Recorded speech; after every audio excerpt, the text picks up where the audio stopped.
রাসূল পাক সাল্লাল্লাহু আলাইহি ওয়াসাল্লাম বলছেন, হাসরের ময়দানে একজন আসামি যাবে আল্লাহর কাঠগড়ায়। সে যাওয়ার সাথে সাথে চতুর্দিক থেকে রহমতের পর্দা এসে তাকে আড়াল করে ফেলবে। ওই রহমতের চাদরের ভিতরে আল্লাহ তাআলা তার থেকে হিসাব নিকাশ শুরু করবেন। একটু মনের কান প্লিজ, একটু মনের কান, যেন আমরা নিজেদের জীবনের সাথে মিলাতে পারি। ওই রহমতের চাদরের ভিতর আল্লাহ পাক ওনার থেকে হিসাব নিকাশ শুরু করবেন। হিসাব নিকাশ করতে করতে দেখা যাবে ওনার গুনার পাল্লা ভারী, নেকির পাল্লা হালকা। হিসাব মোতাবেক কোথায় যাবে? জাহান্নাম। যখন ওনার হিসাবটা নেওয়া হবে উনি তো চিন্তিত থাকবে, টেনশনে থাকবে। যখন হিসাব নেওয়া শুরু করবেন আল্লাহ তাআলা বলবেন, অমুক দিন অমুক জায়গায় বান্দা তুমি কি এই কাজটা করেছো?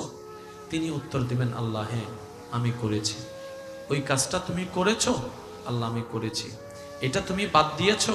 আল্লাহ আমি বাদ দিয়েছি, ভুল করেছি। আল্লাহ জিজ্ঞেস করতে থাকবেন, উনি স্বীকার করতে থাকবেন। করতে করতে করতে করতে করতে করতে সব সাক্ষী রিয়াই শেষ। এবার আল্লাহ তাআলা বলবেন, ও আমার ফেরেশতা, ওর গুনার খাতাটা মুছে দাও। ও আমার ফেরেশতারা, আমার বান্দার গুনার খাতাটা আড়াল করে ফেলো, মুছে দাও, লুকিয়ে ফেলো, প্রকাশ করিও না। তাকে আমি আল্লাহ জান্নাত দান করলাম।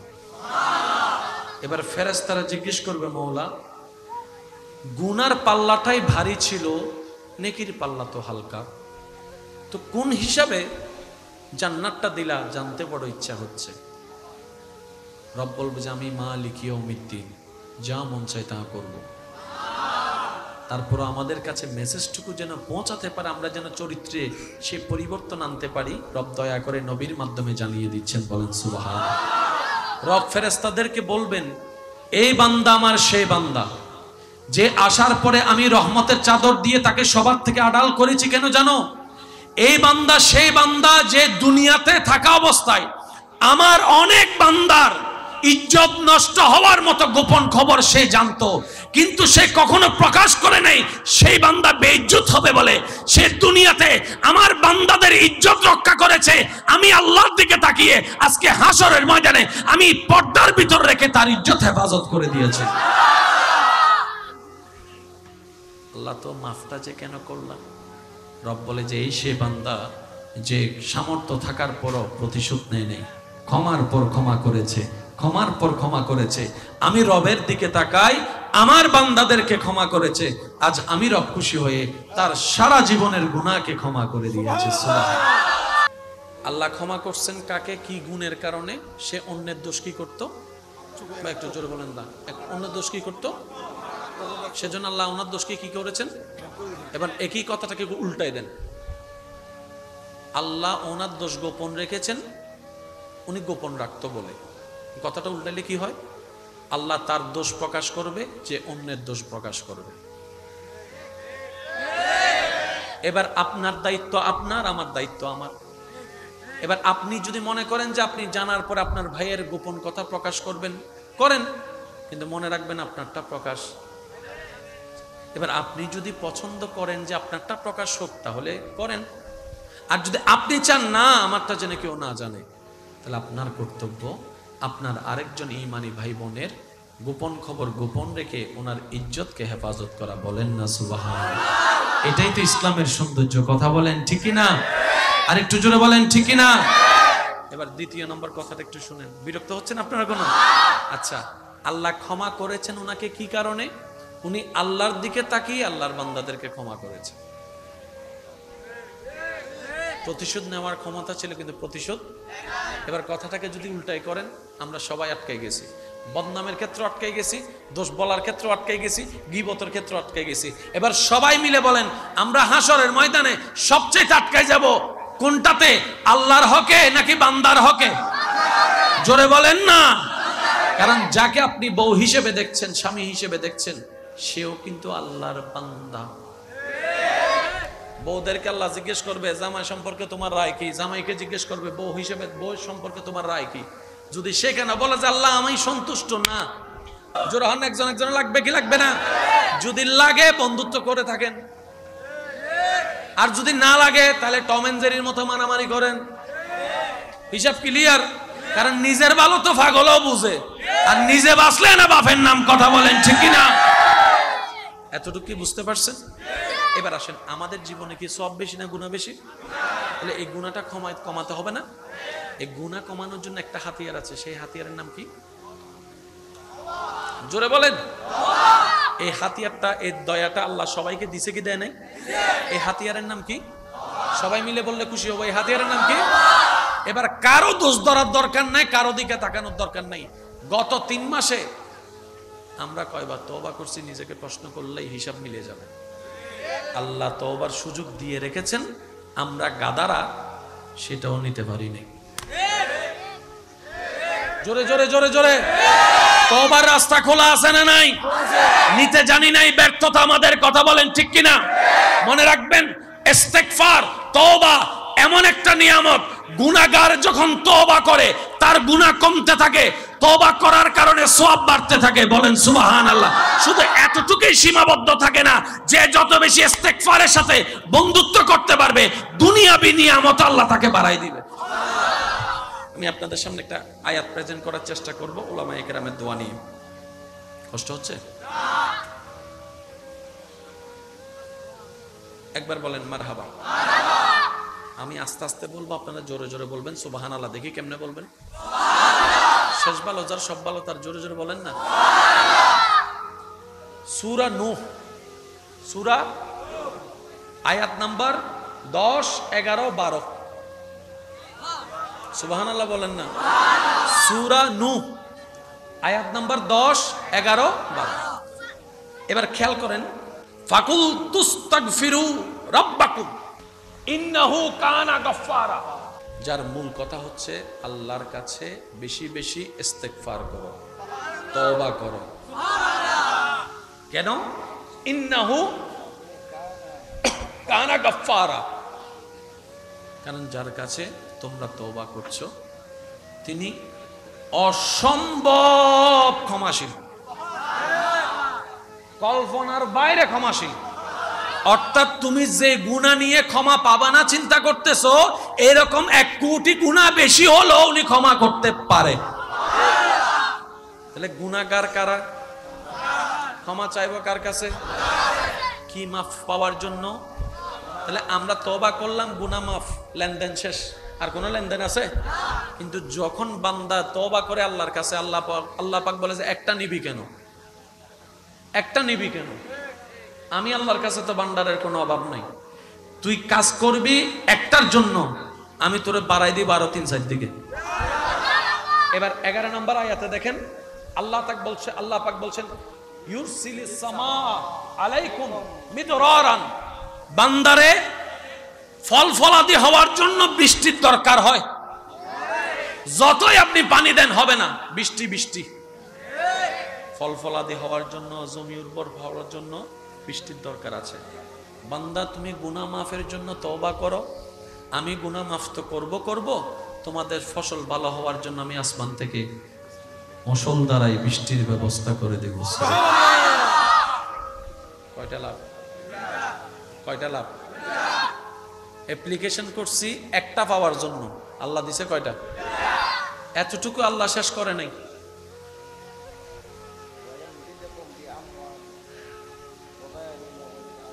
আল্লাহ তাআলা 12 নম্বর আয়াতে বলছেন ওয়ায়ুমদিদকুম বিআমওয়ালিন ওয়া বানিনা ওয়া ইয়াজআল লাকুম জান্নাতিন। তুমি আমার কাছে তওবা করছো, মাফ পাবা, এতটুকু আমি আল্লাহ দিব না, মুষলধারায় বৃষ্টি নাজিল করব। আহা, ওয়ায়ুমদিদকুম, এবং তোমাদের সম্পদের মধ্যে আমি আধিক্যতা করে দিব, সম্পদ বাড়াই দিব। ওয়া বানিনা, এবং তোমাদের সন্তান বাড়াই দিব। জোরে বলেন না, আর একটু জোরে বলেন না। তাহলে দেখেন সূরা নূহের 10, 11, 12 নম্বর আয়াত, শুধু 3টা আয়াত মাথায় রাখেন। ইস্তেগফারকে নিজের জীবনের বন্ধু বানান। ইস্তেগফারকে বন্ধু বানানো মানে নামাজ ছেড়ে দেওয়া। কথা বলেন না ভাই। ইস্তেগফারকে বন্ধু বানানো মানে নামাজ ছেড়ে দেওয়া, দরুদকে বন্ধু বানানো মানে নামাজ ছেড়ে দেওয়া না। ইস্তেগফার হচ্ছে, আমি আমার ভাই বোন যারা শুনছেন, আমি আপনাদেরকে বলবো, যেহেতু আমাদের জীবনের মধ্যে ব্যস্ত সময় ওই মনে না থাকাটা একটু স্বাভাবিক, তাই আমি সবার কাছে প্রায় সময় বলি, অন্তত রাতের বেলা ঘুমানোর আগে ওযু করে শুবেন।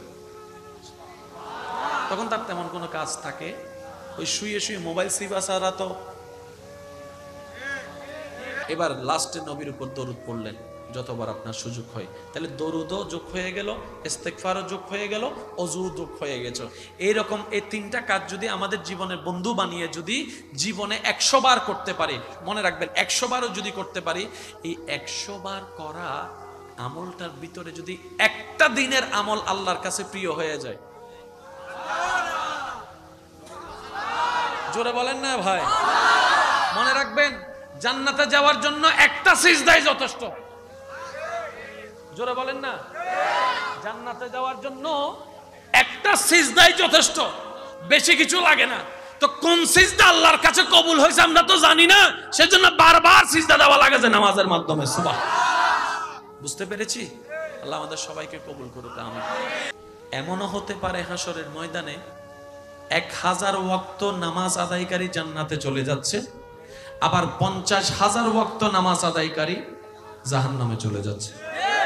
এবার আপনি যদি বলেন যে তার কাছে তো 40,000 ওয়াক্ত নামাজ বেশি আছে, তারপরেও জাহান্নামে যাচ্ছে কেন, বুঝে নিতে হবে সে এইদিকে পাস করলেও আরেকটা জায়গায় ধরা খেয়ে গেছে। এই যে বুঝে আসছে বিষয়টা। এবার আসেন, আমি শুধু বলবো, আপনারা শুধু বলবেন আল্লাহর হক না বান্দার হক, শুধু আপনারা বলবেন।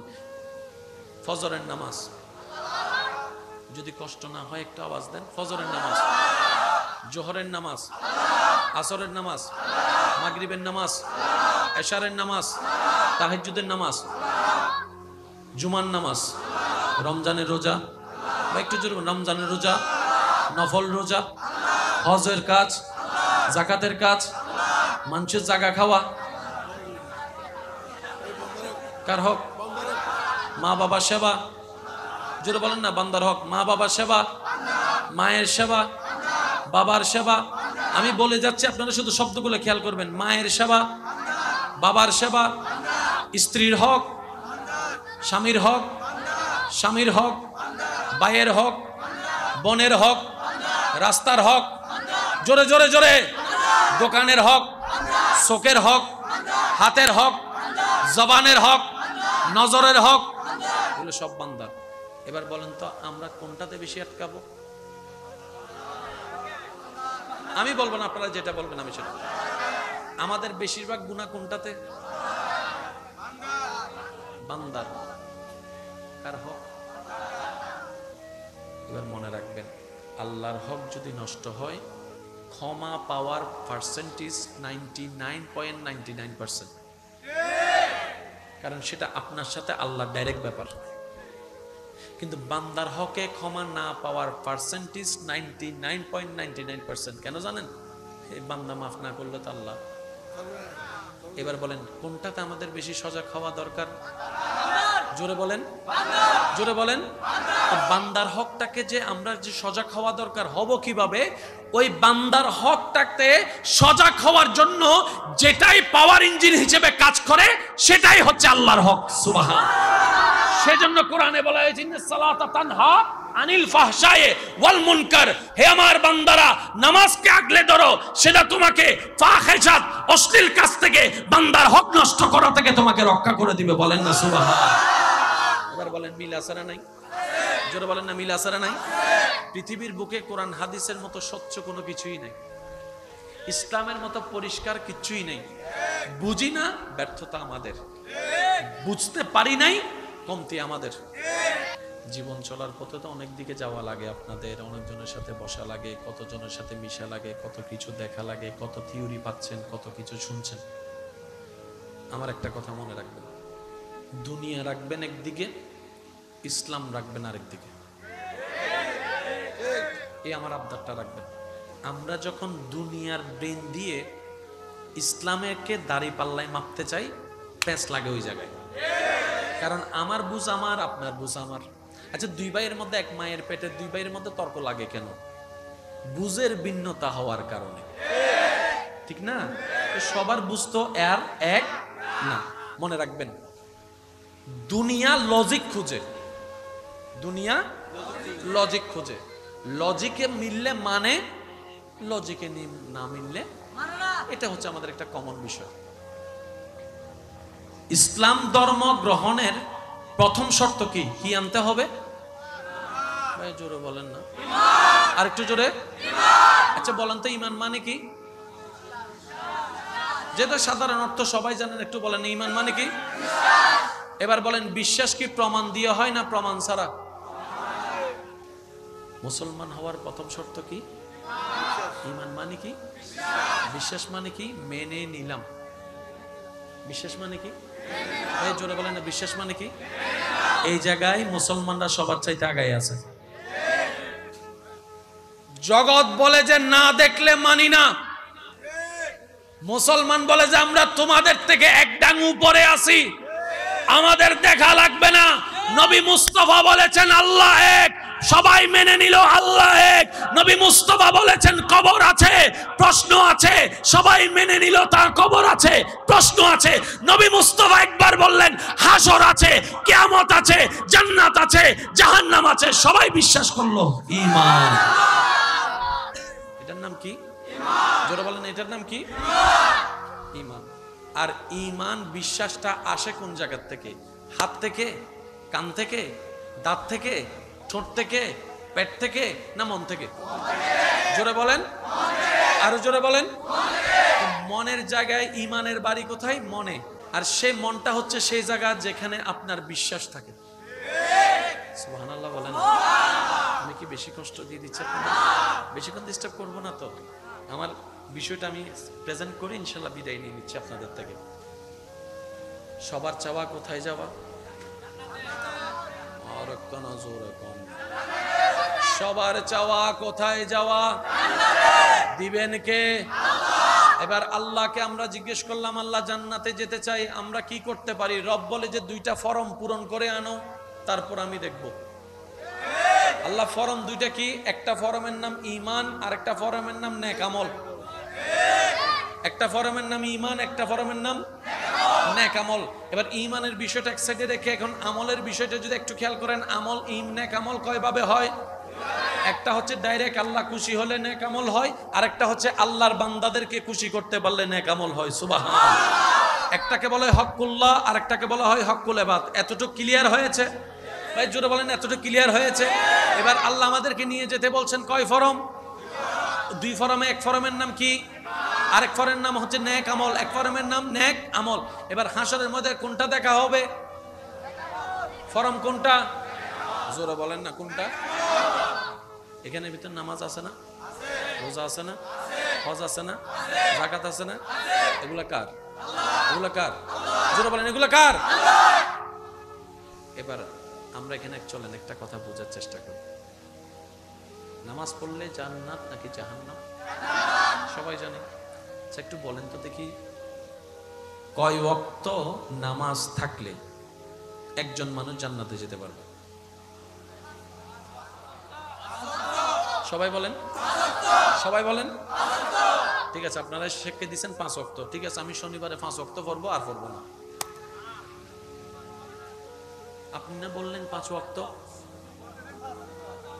তাহলে ঠিক আছে, প্রতিদিন আমরা 5 ওয়াক্ত নামাজ পড়বো। ঠিক আছে, মানুষের জায়গা দখল করবো। আপনি না বললেন নামাজ পড়লে জান্নাত? প্যাঁচ কিছুটা আছে। প্যাঁচটা কোথায়? ওই আমরা প্যাঁচটা লাগাই ফেলছি কোথায়? আল্লাহর হক আর বান্দার হক মিশাই ফেলছি। আমার কথায় কষ্ট নিচ্ছেন না তো? নামাজ পড়লে আল্লাহ চাইলে জান্নাত দিতে পারে, কোনো সন্দেহ। এটা তো ওই এক ফরমের 2 পৃষ্ঠার 1 পৃষ্ঠার কথা না বলছি। হকুল ইবাদ বলে বান্দার হকের অত একটা বিষয় মনে রাখবেন আমার ভাইয়েরা। বান্দা এবং আল্লাহর সাথে যে হকের লেনদেনের বিষয়টা আছে, এখানে যদি কোনো কেউ কমতিও হয়ে যায়, আল্লাহ চাইলে মাফ করে দিবে। এটা আল্লাহর ইচ্ছা। সাল্লি আলা মাওলানা মুহাম্মদ ওয়া আলা আলি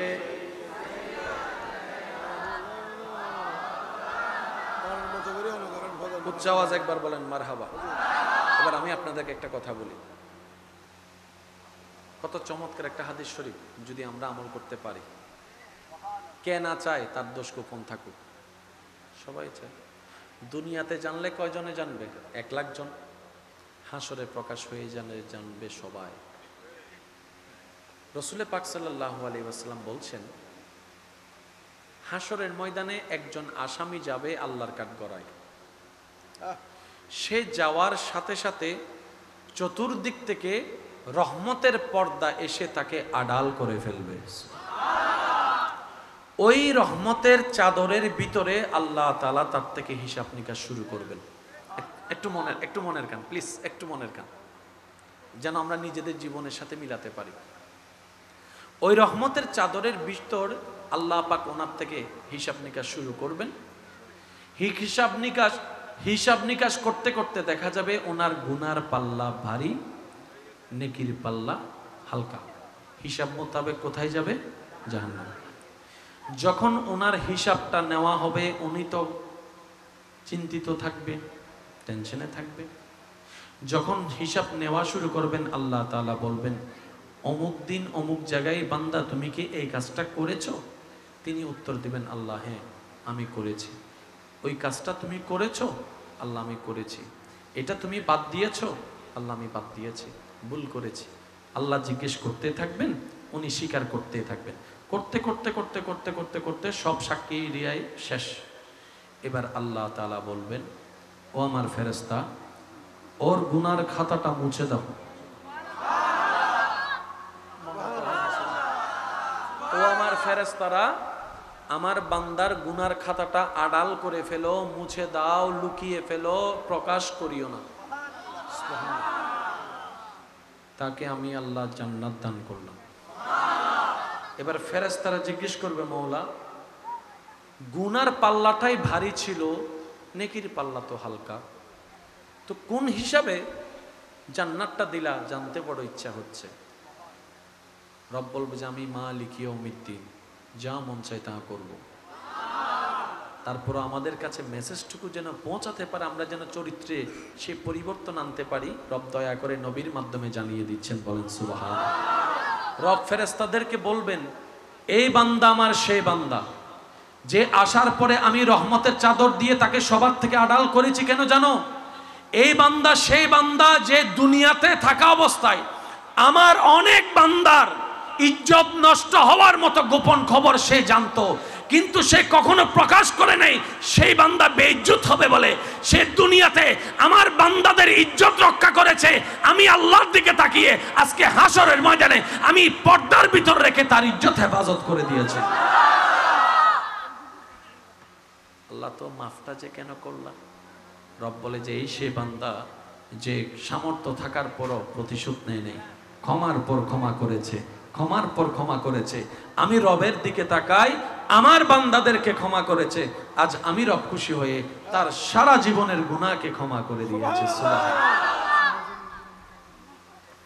আসতে পারবে না? যাই হোক, একবার বলেন আলহামদুলিল্লাহ।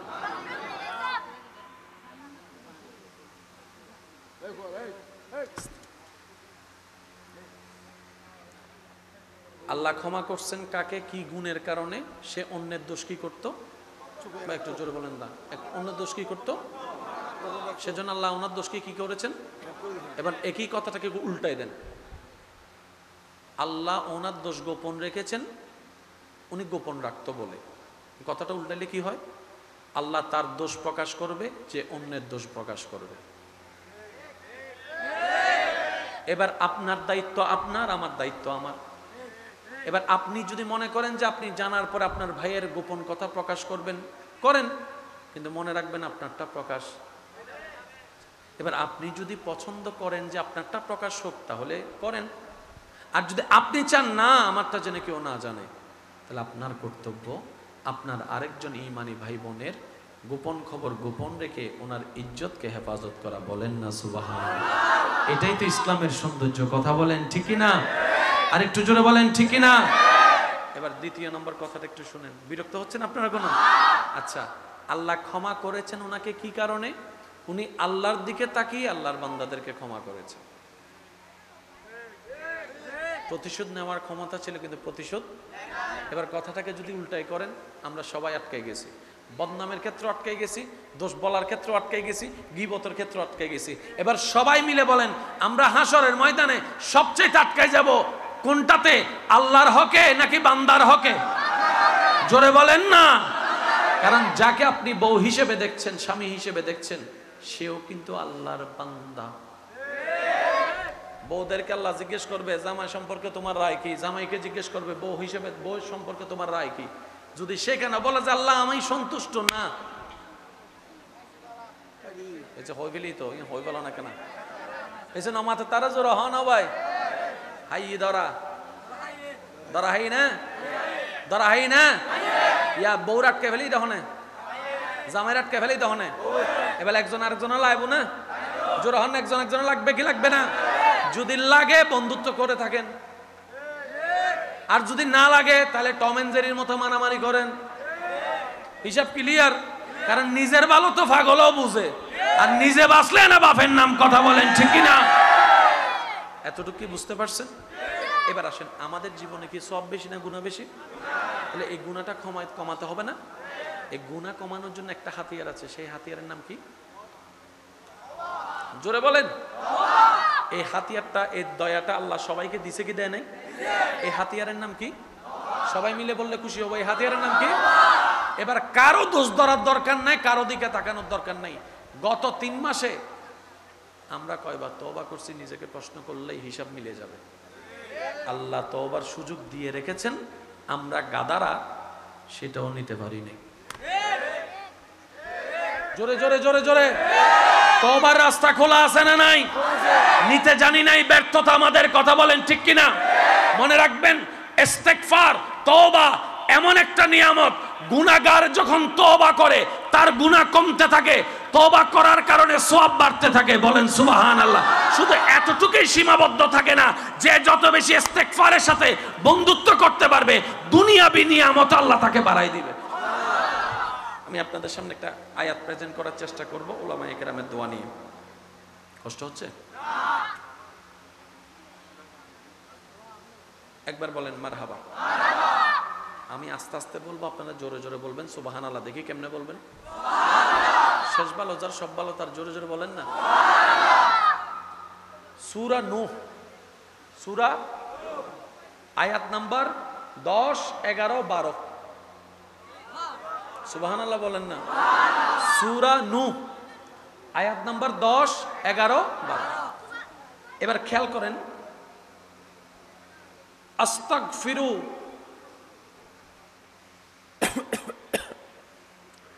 ফাকুলতুস্তাগফিরু রাব্বাকুম ইন্নাহু কানা গাফফারা। ঠিক আছে না হুজুর? যার মূল কথা হচ্ছে আল্লাহর কাছে বেশি বেশি ইস্তেগফার করো, তওবা করো। কেন? ইন্নাহু কানা গাফফারা। কারণ যার কাছে তোমরা তওবা করছো তিনি অসম্ভব ক্ষমাশীল, কল্পনার বাইরে ক্ষমাশীল। অর্থাৎ তুমি যে গুনাহ নিয়ে ক্ষমা পাবা না চিন্তা করতেছো, এরকম 1 কোটি গুনাহ বেশি হলো উনি ক্ষমা করতে পারে। তাহলে গুনাহগার কারা? ক্ষমা চাইবো কার কাছে? কি মাফ পাওয়ার জন্য? তাহলে আমরা তওবা করলাম, গুনাহ মাফ, লেনদেন শেষ, আর কোনো লেনদেন আছে? কিন্তু যখন বান্দা তওবা করে আল্লাহর কাছে, আল্লাহ পাক বলে যে একটা নিবি কেন, একটা নিবি কেন? আমি আল্লাহর কাছে তো ভান্ডারের কোনো অভাব নাই, তুই কাজ করবি একটার জন্য, আমি তোরে বাড়াই দিই 12, 3, 4 দিকে।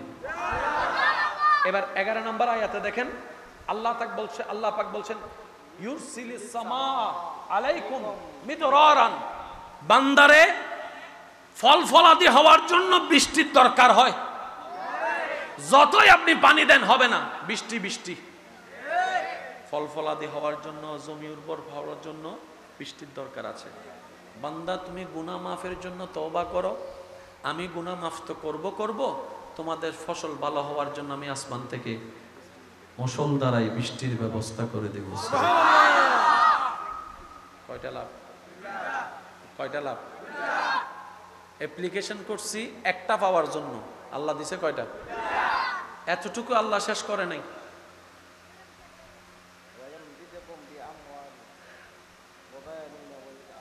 আল্লাহ তাআলা 12 নম্বর আয়াতে বলছেন ওয়ায়ুমদিদকুম বিআমওয়ালিন ওয়া বানিনা ওয়া ইয়াজআল লাকুম জান্নাতিন। তুমি আমার কাছে তওবা করছো, মাফ পাবা, এতটুকু আমি আল্লাহ দিব না? মুষলধারায় বৃষ্টি নাজিল করব। আহা, ওয়ায়ুমদিদকুম, এবং তোমাদের সম্পদের মধ্যে আমি আধিক্যতা করে দিব, আধিক্যতা করে দেব, সম্পদ বাড়াই দিব। ওয়া বানিনা, এবং তোমাদের সন্তান বাড়াই দিব। জোরে বলেন না, আর একটু জোরে বলেন না। তাহলে দেখেন সূরা নূহের 10, 11, 12 নম্বর আয়াত, শুধু 3টা আয়াত মাথায় রাখেন। ইস্তেগফারকে নিজের জীবনের বন্ধু বানান। ইস্তেগফারকে বন্ধু বানানো মানে নামাজ ছেড়ে দেওয়া। কথা বলেন না ভাই? ইস্তেগফারকে বন্ধু বানানো মানে নামাজ ছেড়ে দেওয়া। দরুদকে বন্ধু বানানো মানে নামাজ ছেড়ে দেওয়া না। ইস্তেগফার হচ্ছে, আমি আমার ভাই বোন যারা শুনছেন, আমি আপনাদেরকে বলবো, যেহেতু আমাদের জীবনের মধ্যে ব্যস্ত সময় ওই মনে না থাকাটা একটু স্বাভাবিক, তাই আমি সবার কাছে প্রায় সময় বলি, অন্তত রাতের বেলা ঘুমানোর আগে অজু করে শোবেন। তখন তার তেমন কোনো কাজ থাকে, ওই শুয়ে শুয়ে মোবাইল সিবা ছাড়া তো, শুয়ে শুয়ে মোবাইল সিবা। এবার লাস্টে নবীর উপর দরুদ পড়লেন যতবার আপনার সুযোগ হয়। তাহলে দরুদও যোগ হয়ে গেল, ইস্তেগফারও যোগ হয়ে গেল, অজু যোগ হয়ে গেছে। এইরকম এই 3টা কাজ যদি আমাদের জীবনের বন্ধু বানিয়ে যদি জীবনে 100 বার করতে পারি, মনে রাখবেন 100 বারও যদি করতে পারি, এই 100 বার করা আমলটার ভিতরে যদি একটা দিনের আমল আল্লাহর কাছে প্রিয় হয়ে যায়, জোরে বলেন না ভাই? মনে রাখবেন জান্নাতে যাওয়ার জন্য একটা সিজদাই যথেষ্ট। জোরে বলেন না? জান্নাতে যাওয়ার জন্য একটা সিজদাই যথেষ্ট, বেশি কিছু লাগে না। তো কোন সিজদা আল্লাহর কাছে কবুল হয়েছে আমরা তো জানি না, সেজন্য বারবার সিজদা দেওয়া লাগে যে নামাজের মাধ্যমে। সুবহানাল্লাহ। বুঝতে পেরেছি? আল্লাহ আমাদের সবাইকে কবুল করুক, আমিন। আজকের এই মাহফিলকে কবুল করুক, আমিন। আজকের মাহফিলে এসে কার কার মন খুশি হয়েছে একটু 2 হাত তুলে দেখান তো।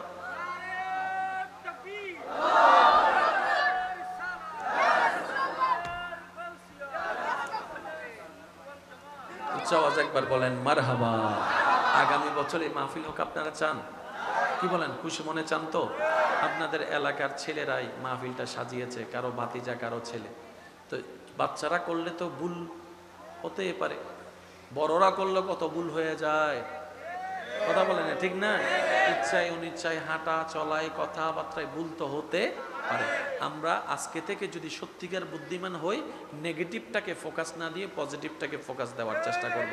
অন্তত তাদেরকে এই বলে ধন্যবাদ দিব, তোরা উদ্যোগ নিয়েছিলি বলে আমি রাতের 9টা থেকে এই রাতের 2টা পর্যন্ত অন্তত কিছুটা গুনাহ থেকে হলো বেঁচে থাকতে পারছি মাহফিলটাতে বসার মাধ্যমে। সুবহান। আরো জোরে বলেন না সুবহানাল্লাহ। আল্লাহ কবুল আর মঞ্জুর করুক, আমিন। ইয়া নবী সালাম।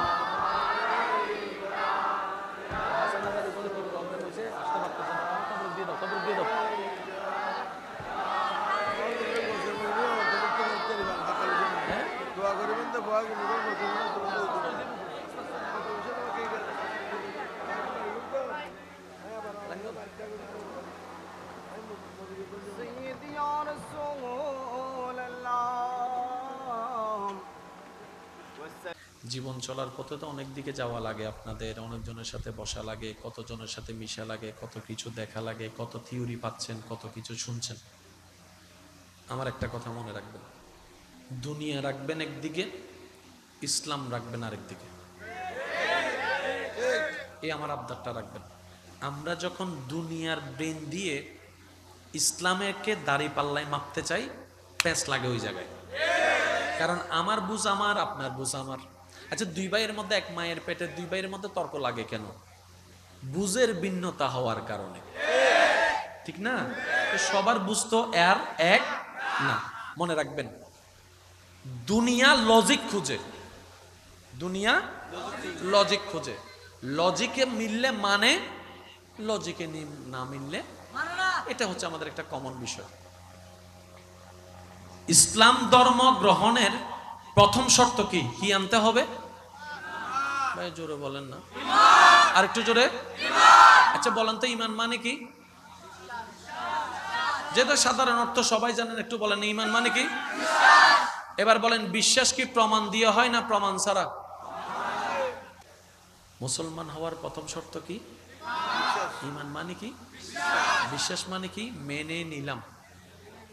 বিশ্বাস মানে কি ভাই? জোরে বলেন না, বিশ্বাস মানে কি? এই জায়গায় মুসলমানরা সবার চাইতে আগায় আছে। জগৎ বলে যে না দেখলে মানি না, মুসলমান বলে যে আমরা তোমাদের থেকে এক ডাং উপরে আছি, আমাদের দেখা লাগবে না। নবী মুস্তাফা বলেছেন আল্লাহ এক, সবাই মেনে নিল আল্লাহ এক। নবী মুস্তাফা বলেছেন কবর আছে, প্রশ্ন আছে, সবাই মেনে নিল তার কবর আছে, প্রশ্ন আছে। নবী মুস্তাফা একবার বললেন হাসর আছে, কিয়ামত আছে, জান্নাত আছে, জাহান্নাম আছে, সবাই বিশ্বাস করলো। ঈমান, এটার নাম কি? জোরে বলেন, এটার নাম কি? ঈমান। আর ঈমান বিশ্বাসটা আসে কোন জায়গা থেকে? হাত থেকে, কান থেকে, দাঁত থেকে, ঠোঁট থেকে, পেট থেকে, না মন থেকে? জোরে বলেন, আরো জোরে বলেন। মনের জায়গায় ঈমানের বাড়ি কোথায়? মনে। আর সেই মনটা হচ্ছে সেই জায়গা যেখানে আপনার বিশ্বাস থাকে।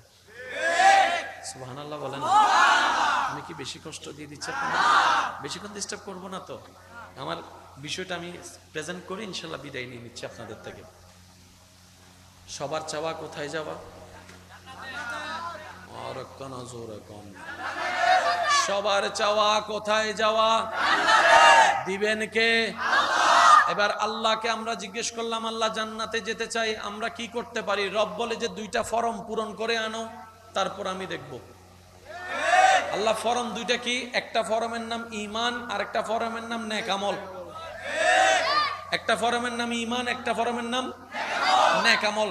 এবার ঈমানের বিষয়টা এক সাইডে রেখে এখন আমলের বিষয়টা যদি একটু খেয়াল করেন, আমল নেক আমল কয় ভাবে হয়?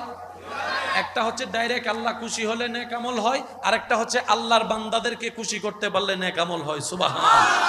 একটাকে বলা হয় হকুল্লাহ, আর একটাকে বলা হয় হকুল ইবাদ। এতটুকু ক্লিয়ার হয়েছে ভাই? জোরে বলেন, এতটুকু ক্লিয়ার হয়েছে? এবার আল্লাহ আমাদেরকে নিয়ে যেতে বলছেন কয় ফরম? 2 ফরমে। এক ফরমের নাম কি? আরেক ফরমের নাম হচ্ছে নেক আমল। এক ফরমের নাম নেক আমল। এবার হাসরের মধ্যে কোনটা দেখা হবে? ফরম কোনটা? জোরে বলেন না, কোনটা? এখানে ভিতর নামাজ আছে না? রোজা আছে না? হজ আছে না? যাকাত আছে না? এগুলা কার? এগুলা কার? জোরে বলেন, এগুলা কার?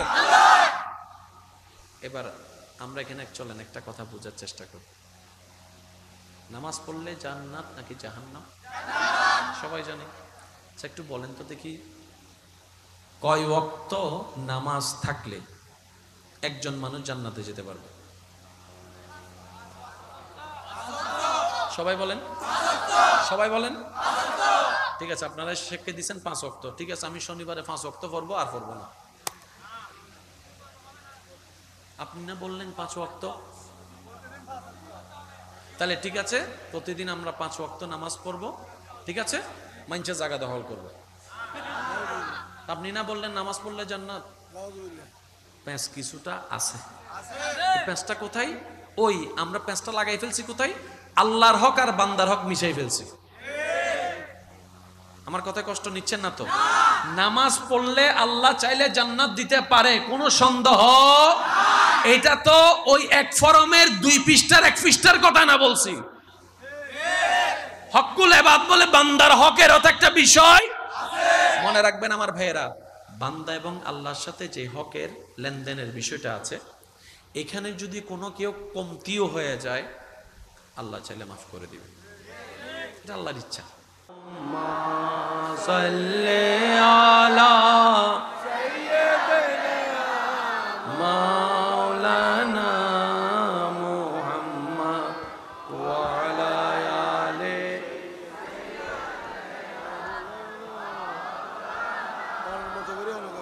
উচ্চ আওয়াজ একবার বলেন মারহাবা।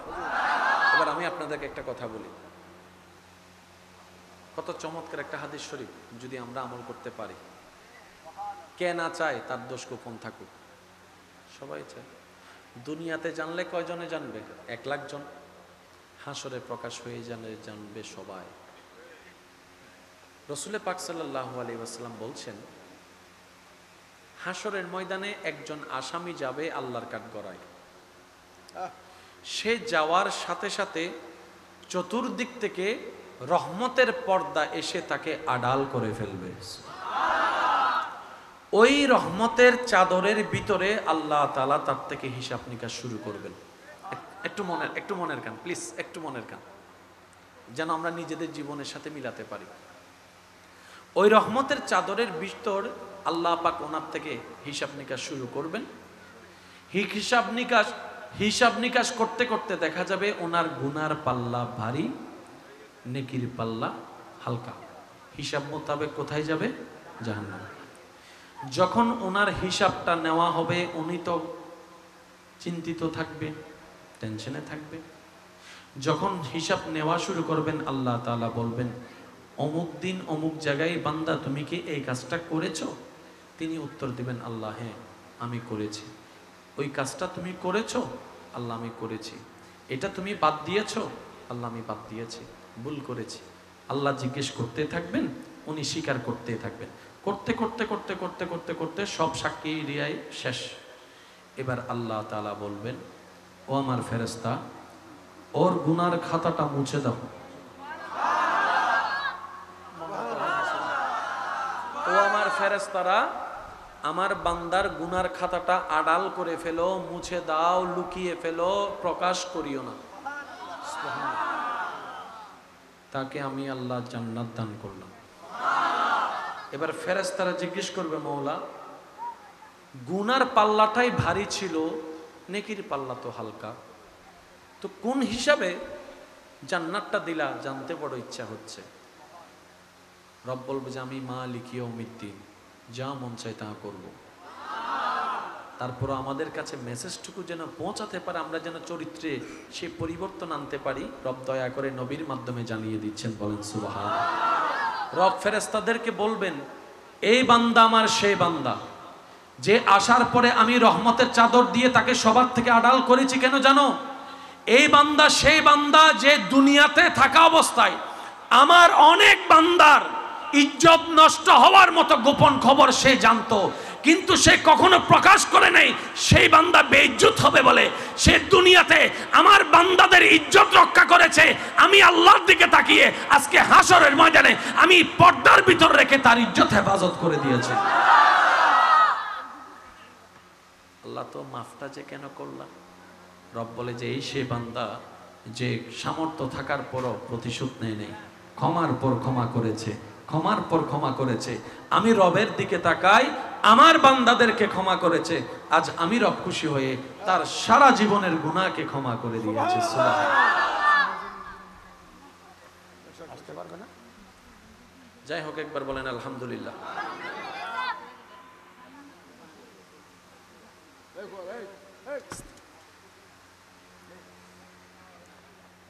আল্লাহ ক্ষমা করছেন কাকে? কি গুণের কারণে?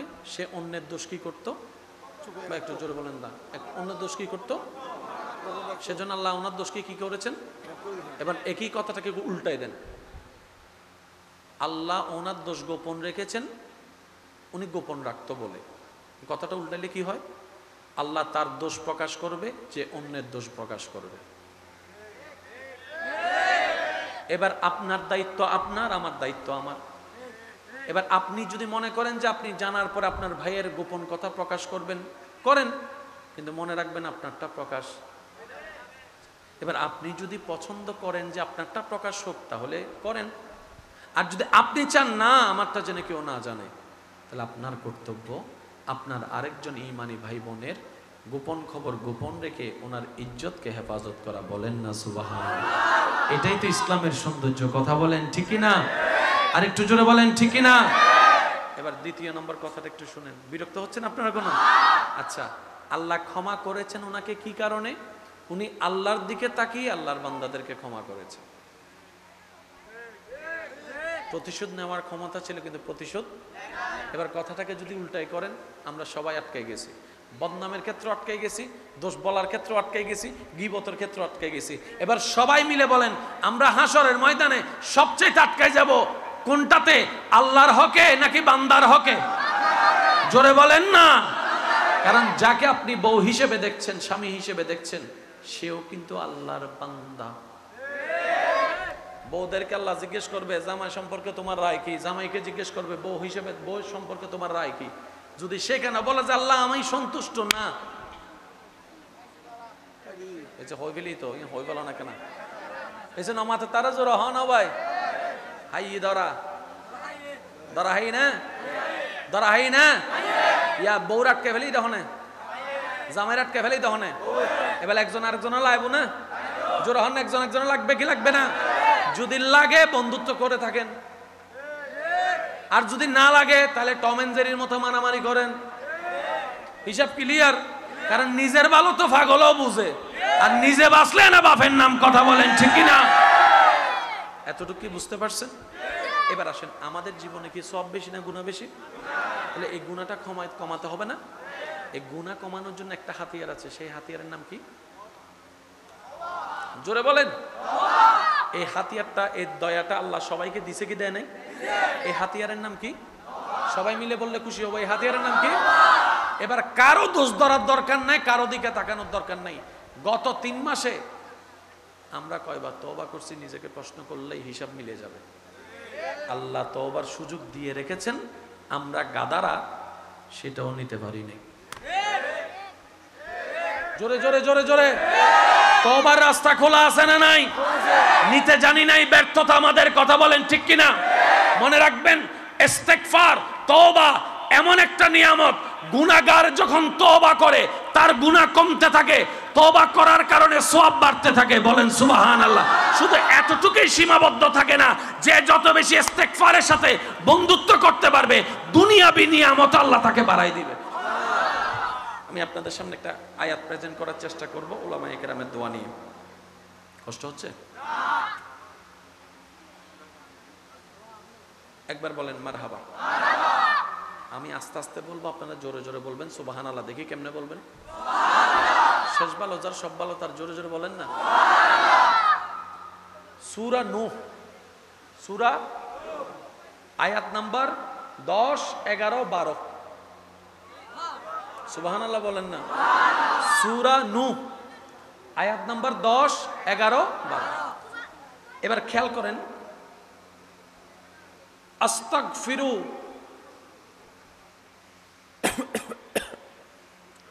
ফাকুলতুস্তাগফিরু রাব্বাকুম ইন্নাহু কানা গাফফারা। ঠিক আছে না হুজুর? যার মূল কথা হচ্ছে আল্লাহর কাছে বেশি বেশি ইস্তেগফার করো, তওবা করো। কেন? ইন্নাহু কানা গাফফারা। কারণ যার কাছে তোমরা তওবা করছো তিনি অসম্ভব ক্ষমাশীল, কল্পনার বাইরে ক্ষমাশীল। অর্থাৎ তুমি যে গুনাহ নিয়ে ক্ষমা পাবা না চিন্তা করতেছো, এরকম 1 কোটি গুনাহ বেশি হলো উনি ক্ষমা করতে পারে। তাহলে গুনাহগার কারা? ক্ষমা চাইবো কার কাছে? কি মাফ পাওয়ার জন্য? তাহলে আমরা তওবা করলাম, গুনাহ মাফ, লেনদেন শেষ, আর কোনো লেনদেন আছে? কিন্তু যখন বান্দা তওবা করে আল্লাহর কাছে, আল্লাহ পাক বলে যে একটা নিবি কেন, একটা নিবি কেন? আমি আল্লাহর কাছে তো ভান্ডারের কোনো অভাব নাই, তুই কাজ করবি একটার জন্য, আমি তোরে বাড়াই দিই 12, 3, 4 দিকে। এবার 11 নম্বর আয়াতে দেখেন, আল্লাহ পাক বলছেন ইউরসিলিস সামা আলাইকুম মিদরারান। বান্দারে ফল ফলাদি হওয়ার জন্য বৃষ্টির দরকার হয়। যতই আপনি পানি দেন হবে না, বৃষ্টি বৃষ্টি। ফল ফলাদি হওয়ার জন্য, জমি উর্বর হওয়ার জন্য বৃষ্টির দরকার আছে। বান্দা তুমি গুনাহ মাফের জন্য তওবা করো, আমি গুনাহ মাফ তো করব, তোমাদের ফসল ভালো হওয়ার জন্য আমি আসমান থেকে মশল দ্বারাই বৃষ্টির ব্যবস্থা করে দেব। কয়টা লাভ? কয়টা লাভ? অ্যাপ্লিকেশন করছি একটা পাওয়ার জন্য, আল্লাহ দিছে কয়টা? এতটুকু আল্লাহ শেষ করে নাই।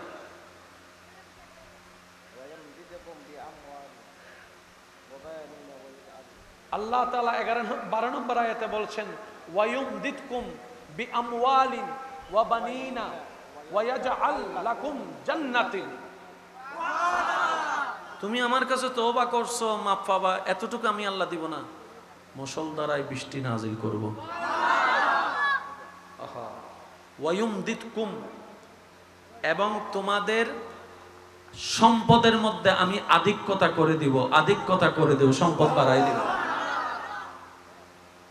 ওয়া বানিনা, এবং তোমাদের সন্তান বাড়াই দিব। জোরে বলেন না, আর একটু জোরে বলেন না। তাহলে দেখেন সূরা নূহের 10, 11, 12 নম্বর আয়াত, শুধু 3টা আয়াত মাথায় রাখেন। ইস্তেগফারকে নিজের জীবনের বন্ধু বানান। ইস্তেগফারকে বন্ধু বানানো মানে নামাজ ছেড়ে দেওয়া। কথা বলেন না ভাই? ইস্তেগফারকে বন্ধু বানানো মানে নামাজ ছেড়ে দেওয়া। দরুদকে বন্ধু বানানো মানে নামাজ ছেড়ে দেওয়া না। ইস্তেগফার হচ্ছে, আমি আমার ভাই বোন যারা শুনছেন, আমি আপনাদেরকে বলবো, যেহেতু আমাদের জীবনের মধ্যে ব্যস্ত সময় ওই মনে না থাকাটা একটু স্বাভাবিক, তাই আমি সবার কাছে প্রায় সময় বলি, অন্তত রাতের বেলা ঘুমানোর আগে ওযু করে শোবেন। তখন তার তেমন কোনো কাজ থাকে, ওই শুয়ে শুয়ে মোবাইল সিবা ছাড়া তো, শুয়ে শুয়ে মোবাইল সিবা। সাল্লি আলা মাওলানা মুহাম্মদ ওয়া আলা আলি।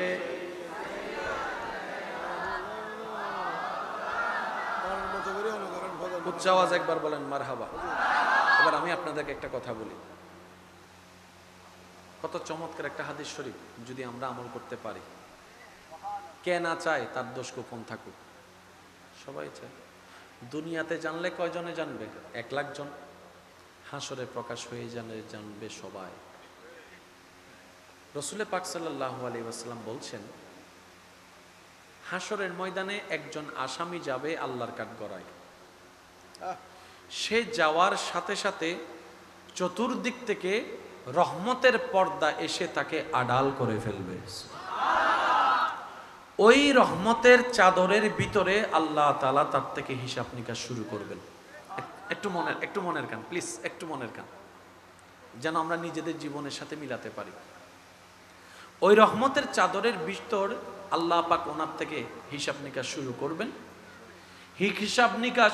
হিসাব নিকাশ করতে করতে দেখা যাবে ওনার গুনার পাল্লা ভারী, নেকির পাল্লা হালকা। হিসাব মোতাবেক কোথায় যাবে? জাহান্নামে। যখন ওনার হিসাবটা নেওয়া হবে, উনি তো চিন্তিত থাকবে, টেনশনে থাকবে। যখন হিসাব নেওয়া শুরু করবেন, আল্লাহ তাআলা বলবেন, অমুক দিন অমুক জায়গায় বান্দা তুমি কি এই কাজটা করেছো? তিনি উত্তর দিবেন, আল্লাহ হ্যাঁ আমি করেছি। ওই কাজটা তুমি করেছো? আল্লাহ আমি করেছি। এটা তুমি বাদ দিয়েছো?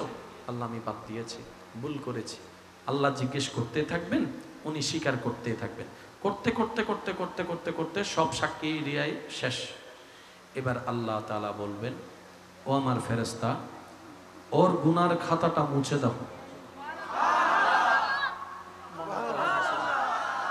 ও আমার ফেরেশতারা, আমার বান্দার গুনার খাতাটা আড়াল করে ফেলো, মুছে দাও, লুকিয়ে ফেলো, প্রকাশ করিও না। তাকে আমি আল্লাহ জান্নাত দান করলাম। এবার ফেরেশতারা জিজ্ঞেস করবে, মওলা গুনার পাল্লাটাই ভারী ছিল, নেকির পাল্লা তো হালকা, তো কোন হিসাবে জান্নাতটা দিলা? জানতে বড় ইচ্ছা হচ্ছে। রব বলবে যে আমি মালিক ইয়াউমিদ্দিন, যা মন চাই তা করব। তারপর আমাদের কাছে মেসেজটুকু যেন পৌঁছাতে পারে, আমরা যেন চরিত্রে সে পরিবর্তন আনতে পারি, রব দয়া করে নবীর মাধ্যমে জানিয়ে দিচ্ছেন। বলেন সুবহানাল্লাহ। রব ফেরেশতাদেরকে বলবেন, এই বান্দা আমার সেই বান্দা যে আসার পরে আমি রহমতের চাদর দিয়ে তাকে সবার থেকে আড়াল করেছি। কেন জানো? এই বান্দা সেই বান্দা যে দুনিয়াতে থাকা অবস্থায় আমার অনেক বান্দার ইজ্জত নষ্ট হওয়ার মতো গোপন খবর সে জানতো, কিন্তু সে কখনো প্রকাশ করে নাই সেই বান্দা বেইজ্জত হবে বলে। সে দুনিয়াতে আমার বান্দাদের ইজ্জত রক্ষা করেছে, আমি আল্লাহর দিকে তাকিয়ে আজকে হাসরের ময়দানে আমি পর্দার ভিতর রেখে তার ইজ্জত হেফাজত করে দিয়েছি। আল্লাহ তো মাফটা যে কেন করলাম? রব বলে যে এই সে বান্দা যে সামর্থ্য থাকার পরও প্রতিশোধ নেয় নেই, ক্ষমার পর ক্ষমা করেছে, ক্ষমার পর ক্ষমা করেছে। আমি রবের দিকে তাকাই, আমার বান্দাদেরকে ক্ষমা করেছে। আজ আমি রব খুশি হয়ে তার সারা জীবনের গুনাহকে ক্ষমা করে দিয়েছে। আসতে পারবে না? যাই হোক, একবার বলেন আলহামদুলিল্লাহ।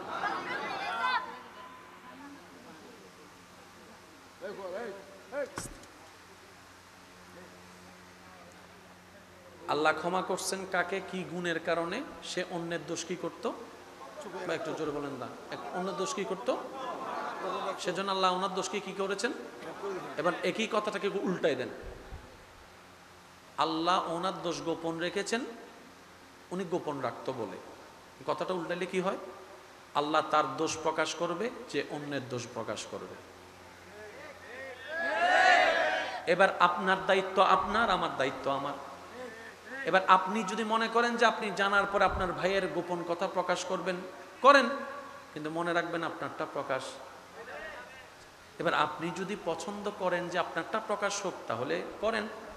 আর যদি আপনি চান না আমারটা যেন কেউ না জানে, তাহলে আপনার কর্তব্য আপনার আরেকজন ঈমানি ভাই বোনের গোপন খবর গোপন রেখে ওনার ইজ্জতকে হেফাজত করা। বলেন না সুবহানাল্লাহ। এটাই তো ইসলামের সৌন্দর্য। কথা বলেন ঠিক না? আর একটু জোরে বলেন ঠিক না? এবার দ্বিতীয় নম্বর কথাটা একটু শুনেন। বিরক্ত হচ্ছেন আপনারা কোনো? আচ্ছা, আল্লাহ ক্ষমা করেছেন ওনাকে কি কারণে? উনি আল্লাহর দিকে তাকিয়ে আল্লাহর বান্দাদেরকে ক্ষমা করেছে। প্রতিশোধ নেওয়ার ক্ষমতা ছিল, কিন্তু প্রতিশোধ। এবার কথাটাকে যদি উল্টাই করেন, আমরা সবাই আটকে গেছি। বদনামের ক্ষেত্রে আটকে গেছি, দোষ বলার ক্ষেত্রে আটকে গেছি, গীবতের ক্ষেত্রে আটকে গেছি। এবার সবাই মিলে বলেন, আমরা হাসরের ময়দানে সবচেয়ে আটকে যাব কোনটাতে? আল্লাহর হকে নাকি বান্দার হকে? জোরে বলেন না। কারণ যাকে আপনি বউ হিসেবে দেখছেন, স্বামী হিসেবে দেখছেন, সেও কিন্তু আল্লাহর বান্দা। বউদেরকে আল্লাহ জিজ্ঞেস করবে জামাই সম্পর্কে তোমার রায় কি, জামাইকে জিজ্ঞেস করবে বউ হিসেবে বউ সম্পর্কে তোমার রায় কি। যদি সেখানে বলে যে আল্লাহ আমি সন্তুষ্ট না, হইবেলি তো হইবেল না কেন? এই জন্য মাথা তারা জোর হ না ভাই, হাই ধরা ধরা হাই না, ধরা হাই না, ইয়া বউর আটকে ফেলি তখনে, জামাইর আটকে ফেলি তখনে। এবার একজন আরেকজনে লাগবো না? জোর হন, একজন একজনে লাগবে কি লাগবে না? যদি লাগে বন্ধুত্ব করে থাকেন, আর যদি না লাগে তাহলে টম এন্ড জেরির মতো মারামারি করেন। হিসাব ক্লিয়ার? কারণ নিজের ভালো তো পাগলও বুঝে, আর নিজে বাঁচলে না বাপের নাম। কথা বলেন ঠিক কিনা? এতটুকু কি বুঝতে পারছেন? এবার আসেন, আমাদের জীবনে কি সব বেশি না গুনাহ বেশি? তাহলে এই গুনাহটা কমাতে হবে না? এই গুনাহ কমানোর জন্য একটা হাতিয়ার আছে, সেই হাতিয়ারের নাম কি? জোরে বলেন। এই হাতিয়ারটা, এই দয়াটা আল্লাহ সবাইকে দিছে কি দেয় নাই? এই হাতিয়ারের নাম কি? সবাই মিলে বললে খুশি হবো। এই হাতিয়ারের নাম কি? এবার কারো দোষ ধরার দরকার নাই, কারো দিকে তাকানোর দরকার নাই। গত 3 মাসে আমরা কয়বার তওবা করছি, নিজেকে প্রশ্ন করলেই হিসাব মিলে যাবে। আল্লাহ তওবার সুযোগ দিয়ে রেখেছেন, আমরা গাদারা সেটাও নিতে পারি নাই। জোরে জোরে জোরে জোরে। তওবার রাস্তা খোলা আছে না নাই? নিতে জানি নাই, ব্যর্থতা আমাদের। কথা বলেন ঠিক কিনা? মনে রাখবেন, ইস্তেগফার, তওবা এমন একটা নিয়ামত, গুনাহগার যখন তওবা করে তার গুনাহ কমতে থাকে, তওবা করার কারণে সওয়াব বাড়তে থাকে। বলেন সুবহানাল্লাহ। শুধু এতটুকুই সীমাবদ্ধ থাকে না, যে যত বেশি ইস্তেগফারের সাথে বন্ধুত্ব করতে পারবে, দুনিয়াবি নিয়ামত আল্লাহ তাকে বাড়াই দিবে। আমি আপনাদের সামনে একটা আয়াত প্রেজেন্ট করার চেষ্টা করব উলামায়ে কেরামের দোয়া নিয়ে। কষ্ট হচ্ছে? একবার বলেন মারহাবা। আমি আস্তে আস্তে বলবো, আপনারা জোরে জোরে বলবেন সুবহানাল্লাহ। দেখি কেমনে বলবেন। শেষ ভালো যার সব ভালো তার, জোরে জোরে বলেন না। সূরা নূহ, সূরা আয়াত নাম্বার 10, 11, 12। সুবহানাল্লাহ বলেন না। সূরা নূহ আয়াত নাম্বার 10, 11, 12। এবার খেয়াল করেন, আস্তাগফিরু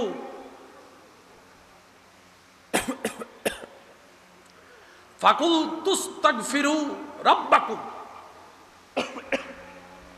ইন্নাহু কানা গাফফারা। ঠিক আছে না হুজুর? যার মূল কথা হচ্ছে আল্লাহর কাছে বেশি বেশি ইস্তেগফার করো, তওবা করো। কেন? ইন্নাহু কানা গাফফারা, কারণ যার কাছে তোমরা তওবা করছো তিনি অসম্ভব ক্ষমাশীল, কল্পনার বাইরে ক্ষমাশীল। অর্থাৎ তুমি যে গুনাহ নিয়ে ক্ষমা পাবা না চিন্তা করতেছো, এরকম 1 কোটি গুনাহ বেশি হলো উনি ক্ষমা করতে পারে। তাহলে গুনাহগার কারা? ক্ষমা চাইবো কার কাছে? কি মাফ পাওয়ার জন্য? তাহলে আমরা তওবা করলাম, গুনাহ মাফ, লেনদেন শেষ, আর কোনো লেনদেন আছে? কিন্তু যখন বান্দা তওবা করে আল্লাহর কাছে, আল্লাহ পাক বলে যে একটা নিবি কেন, একটা নিবি কেন? আমি আল্লাহর কাছে তো ভান্ডারের কোনো অভাব নাই, তুই কাজ করবি একটার জন্য, আমি তোরে বাড়াই দিব আরো 3-4 দিকে। এবার 11 নম্বর আয়াতে দেখেন আল্লাহ পাক বলছেন ইউরসিলিস সামা আলাইকুম মিদরারান, বান্দারে ফল ফলাদি হওয়ার জন্য বৃষ্টির দরকার হয়, যতই আপনি পানি দেন হবে না, বৃষ্টি ফল ফলাদি হওয়ার জন্য, জমি উর্বর হওয়ার জন্য বৃষ্টির দরকার আছে। বান্দা তুমি গুনাহ মাফের জন্য তওবা করো, আমি গুনাহ মাফ তো করব, তোমাদের ফসল ভালো হওয়ার জন্য আমি আসমান থেকে মশল দ্বারাই বৃষ্টির ব্যবস্থা করে দেব। কয়টা লাভ? কয়টা লাভ?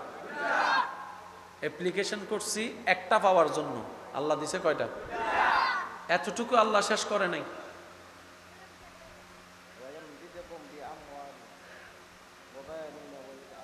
আল্লাহ তাআলা 12 নম্বর আয়াতে বলছেন ওয়ায়ুমদিদকুম বিআমওয়ালিন ওয়া বানিনা ওয়া ইয়াজআল লাকুম জান্নাতিন। তুমি আমার কাছে তওবা করছো, মাফ পাবা, এতটুকু আমি আল্লাহ দিব না, মুষলধারায় বৃষ্টি নাজিল করব। আহা, ওয়ায়ুমদিদকুম, এবং তোমাদের সম্পদের মধ্যে আমি আধিক্যতা করে দেব, সম্পদ বাড়াই দেব।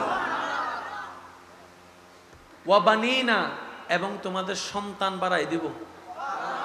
জোরে বলেন না, আর একটু জোরে বলেন না। তাহলে দেখেন সূরা নূহের 10, 11, 12 নম্বর আয়াত, শুধু 3টা আয়াত মাথায় রাখেন। ইস্তেগফারকে নিজের জীবনের বন্ধু বানান। ইস্তেগফারকে বন্ধু বানানো মানে নামাজ ছেড়ে দেওয়া। কথা বলেন না ভাই? ইস্তেগফারকে বন্ধু বানানো মানে নামাজ ছেড়ে দেওয়া, দরুদকে বন্ধু বানানো মানে নামাজ ছেড়ে দেওয়া না। ইস্তেগফার হচ্ছে, আমি আমার ভাই বোন যারা শুনছেন, আমি আপনাদেরকে বলবো, যেহেতু আমাদের জীবনের মধ্যে ব্যস্ত সময় ওই মনে না থাকাটা একটু স্বাভাবিক, তাই আমি সবার কাছে প্রায় সময় বলি, অন্তত রাতের বেলা ঘুমানোর আগে ওযু করে শোবেন। তখন তার তেমন কোনো কাজ থাকে, ওই শুয়ে মোবাইল সিবা ছাড়া তো, শুয়ে মোবাইল সিবা। এবার লাস্টে নবীর উপর দরুদ পড়লেন যতবার আপনার সুযোগ হয়, তাহলে দরুদও যোগ হয়ে গেল, ইস্তেগফারও যোগ হয়ে গেল, ওযু যোগ হয়ে গেছে। এইরকম এই 3টা কাজ যদি আমাদের জীবনের বন্ধু বানিয়ে যদি জীবনে 100 বার করতে পারি, মনে রাখবেন 100 বারও যদি করতে পারি, এই 100 বার করা আমলটার ভিতরে যদি একটা দিনের আমল আল্লাহর কাছে প্রিয় হয়ে যায়, জোরে বলেন না ভাই? মনে রাখবেন জান্নাতে যাওয়ার জন্য একটা সিজদাই যথেষ্ট। জোরে বলেন না? জান্নাতে যাওয়ার জন্য একটা সিজদাই যথেষ্ট, বেশি কিছু লাগে না। তো কোন সিজদা আল্লাহর কাছে কবুল হয়েছে আমরা তো জানি না, সেজন্য বারবার সিজদা দেওয়া লাগে যে নামাজের মাধ্যমে। সুবহানাল্লাহ। বুঝতে পেরেছি? আল্লাহ আমাদের সবাইকে কবুল করুক, আমিন। আজকের এই মাহফিলকে কবুল করুক, আমিন। আজকের মাহফিলে এসে কার কার মন খুশি হয়েছে একটু 2 হাত তুলে দেখান তো।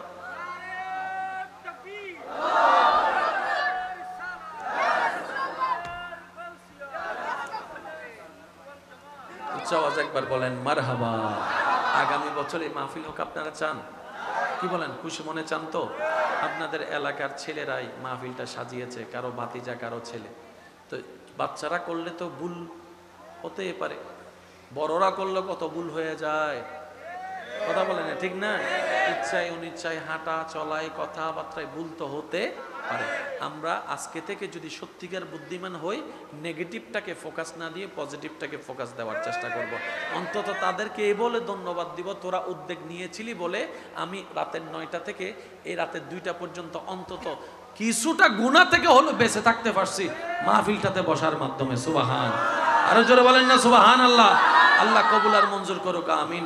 ইয়া নবী সালাম।